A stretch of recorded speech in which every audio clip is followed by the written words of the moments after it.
Et est-ce que cette pratique, elle a un impact, je veux dire, sur un travail, on va dire, spirituel? Est-ce qu'elle a un impact sur l'être?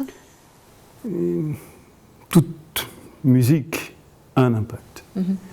Maintenant, la dimension spirituelle est reliée à un certain nombre de conditions culturelles, croyances, qui vont déterminer que cet effet musical est orienté dans telle ou telle direction. Alors, le chant des harmoniques, précisément, ça s'enracine à la tradition chamanique. Donc Sibérie, Mongolie, l'Altaï. Pendant des siècles, cette technique est restée confinée dans ces régions-là. Avec cette, on va dire, cette métaphore, c'est que le chant des harmoniques reproduit le chant de la nature. Parce qu'il est complexe, parce qu'il contient plusieurs sons en même temps, il renvoie aux bruits de la nature qui sont toujours des sons complexes.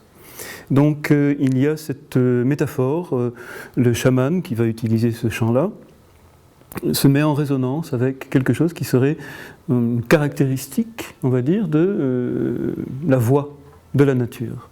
Donc c'est une manière pour lui de s'accorder, de rentrer en résonance et puis de jouer ensuite, on va dire, l'interface entre le monde des hommes et puis ce monde sous-jacent qui nous sous-tend. Et vous-même, avez-vous été initié donc, par un chaman à cette pratique du chant des harmoniques? Alors, j'ai rencontré le chamanisme sous des formes différentes, mais pas le chamanisme de Sibérie ou de Mongolie. J'ai rencontré, par l'intermédiaire de Tran Quan Hai, qui est un ethnomusicologue qui est au Musée de l'Homme à Paris. Grâce à lui, qui pratique aussi cette technique vocale, j'ai pu rencontrer des chanteurs de Mongolie et donc comparer mon approche, ma manière de travailler et la leur. Et puis là, j'ai évidemment appris beaucoup. Et j'ai appris aussi que nous n'étions pas dans le même monde d'écoute.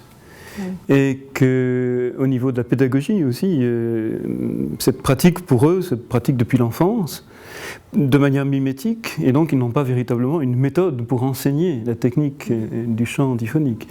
Donc c'est plutôt par imprégnation et confrontation comme ça que petit à petit j'ai commencé à comprendre un peu mieux comment ça marche.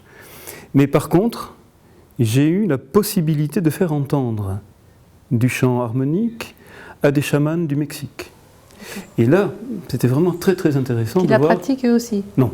Ah non, pas du tout, justement. J'ai eu un événement très étrange, je dois dire. La première conférence que j'ai donnée sur le chant des harmoniques au Mexique, à la fin de la conférence, j'ai proposé un petit temps pratique, pour que les gens repartent avec quelque chose d'un peu plus concret que les mots. Et j'étais surpris d'entendre deux personnes dans la salle qui pratiquaient les harmoniques de manière tout à fait correcte, on va dire. Vous l'avez entendu? Oui, j'ai entendu. Alors, ils sont venus me voir et m'ont raconté la chose suivante.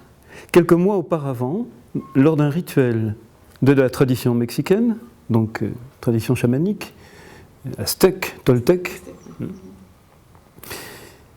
récitant des prières, ils ont entendu dans leur voix ce phénomène harmonique, qu'ils ont attribué au dieu Quetzalcoatl. Le serpent à plumes. Le serpent à plumes.